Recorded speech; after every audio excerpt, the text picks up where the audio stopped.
Cumprimento a igreja com a paz do Senhor. Amém. Porém, aos Romanos 14, versículo 4. Quem és tu que julgas o servo alheio? Para seu próprio Senhor ele está em pé, ou cai, mas estará firme, porque poderoso é Deus para o firmar. Essa palavra, ela nos ensina a cuidar daquelas pessoas que ainda estão fracas na fé, aquelas pessoas que ainda estão pequenas, que ainda estão aprendendo. E ela nos ensina isso, a cuidar do nosso próximo, quando ele ainda está fraco, quando ele ainda está aprendendo.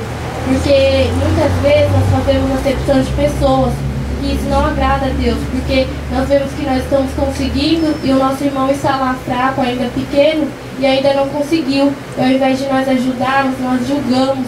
E nós achamos que nós estamos aqui porque nós merecemos, e se ele não conseguiu, é porque ele não fez por onde, ele não mereceu, e ele não merece, mas não é. Aqui fala que Deus, ele é quem levanta. Então se hoje Deus ele nos levantou, ele também pode levantar o nosso irmão que ainda está fraco. Ele só quer que a gente cuide do nosso irmão, que a gente não fique julgando.